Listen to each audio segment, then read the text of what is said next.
Hello friends, welcome to my channel. Today we will study about matter in our surroundings.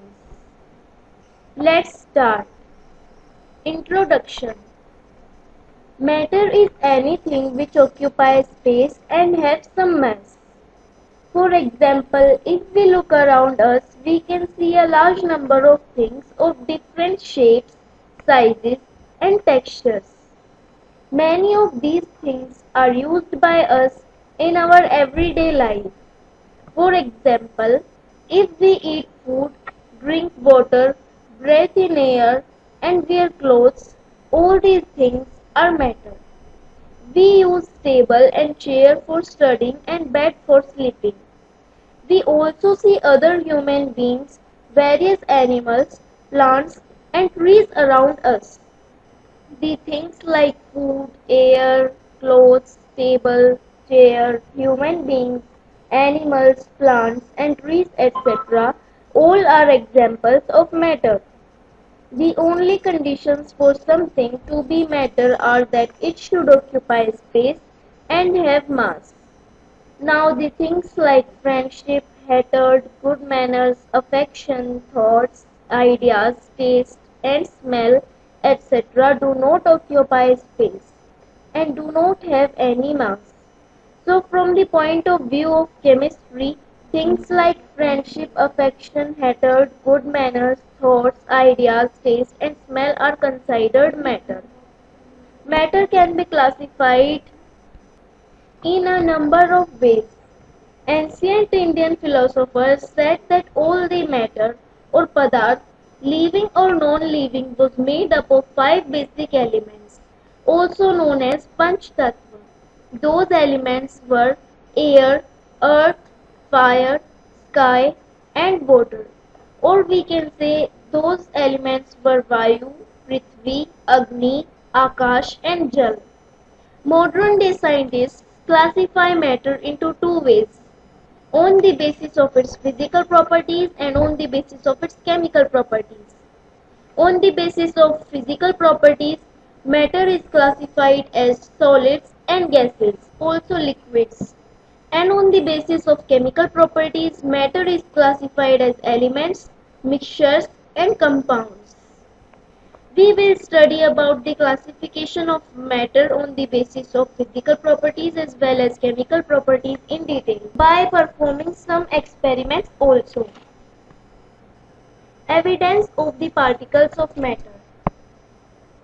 The evidence of the existence of the particles in matter and their motion comes from the experiments such as diffusion and Brownian motion. The best evidence for the existence and the movement of the particle in the liquid was given by Robert Brown in 1827. This was known as the Brownian motion on his surname. Pollen grains move on the surface of the water because they are being heated by the fast moving particles of the water continuously. The Brownian motion can also be observed in the gases. The tiny dust particles move here and there because they are constantly hit by the fast moving particles of air. The zigzag movement of small particles suspended in the liquid is called Brownian motion.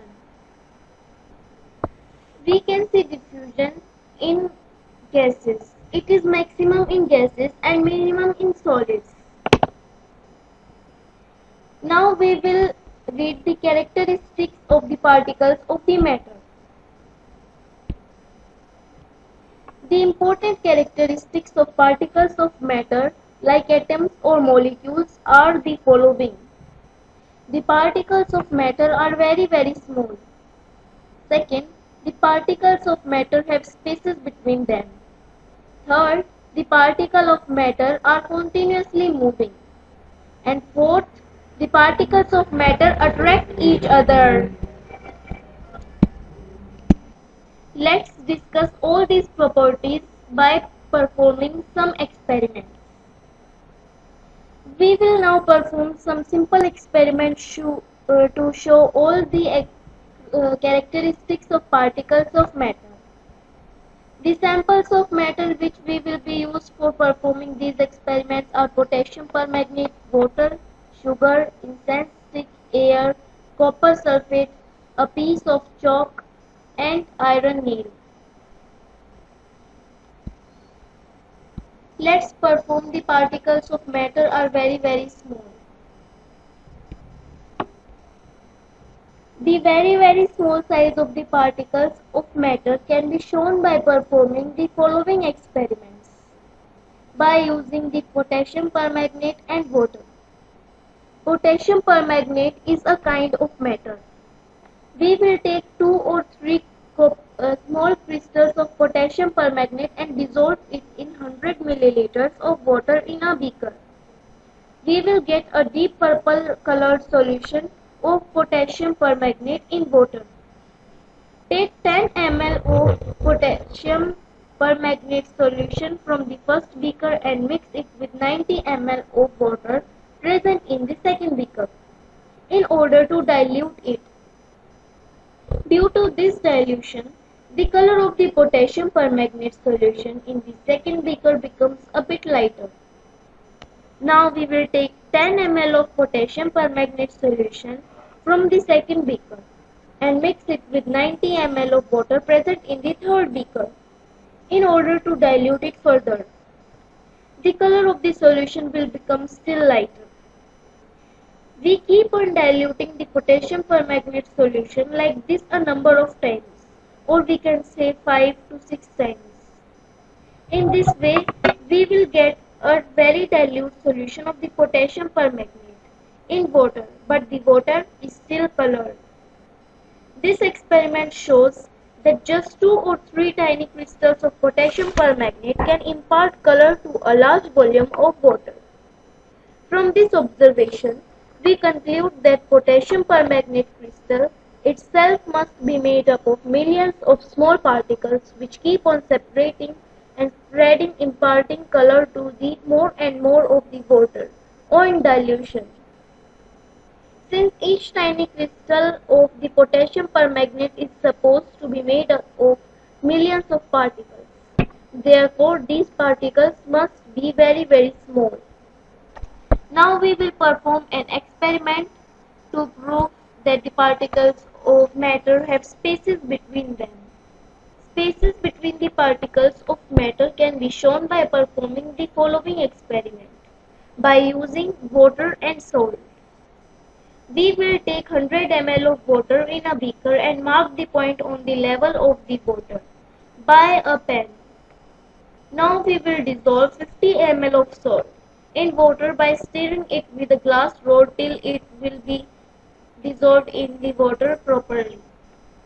When salt is dissolved in the water completely, we will observe the level of the water in the beaker. We will find that the level of the water have not increased. This shows that the particles of water have spaces between them. And when the crystals of salt separated into fine particles, they settle between the space present in the water particles. Now we will perform an experiment proving that the particles of matter are constantly moving. There are many examples around us which shows that the particles of matter are constantly moving. The most common example is of the incense stick. When we light an incense stick in the corner of a room in our house, the smell spreads to all the room after some time. The particles of gases produced by the incense stick moves rapidly in all the directions and mix with the moving air particles by diffusion. Diffusion occurs maximum in gases, as we have studied in the previous slide. Thus, the smell of the incense stick spreads quickly to all the house. Now we will perform an experiment that particles of matter attract each other. There are some forces of attraction between the particles of matter which bind the particles together. The force of attraction between the particles is known as cohesion. The force of attraction is different in the particles of different kinds of matter. This will become more clear from the following example. The force of attraction between the particles is maximum in solid, mild in liquids, and least in gases. If we take a piece of chalk and iron nail and hammer them, then the piece of the chalk will break easily.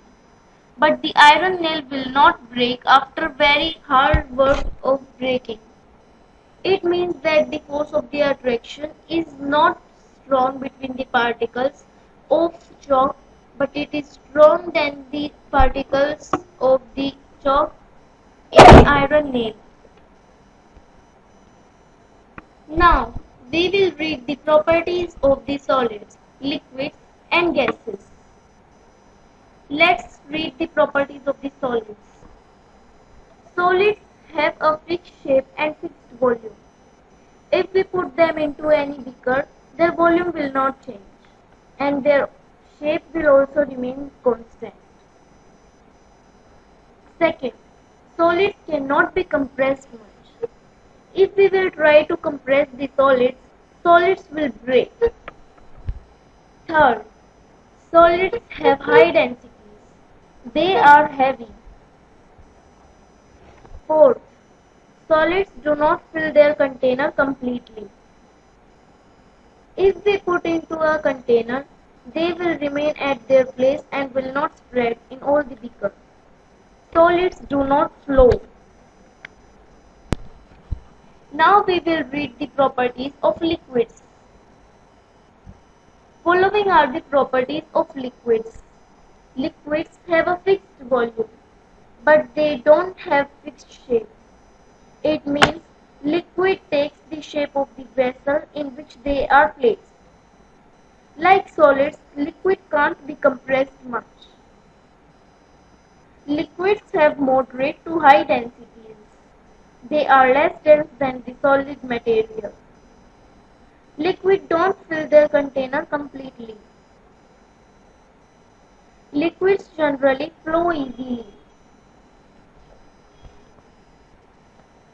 Properties of gases. Following are the properties of gases. Gases have neither a fixed shape or a fixed volume. Gases acquire the shape and the volume of the vessel in which they are kept. Gases can be compressed easily. Gases have very low densities. They are very light. A gas is much lighter than the same volume of water and the solids.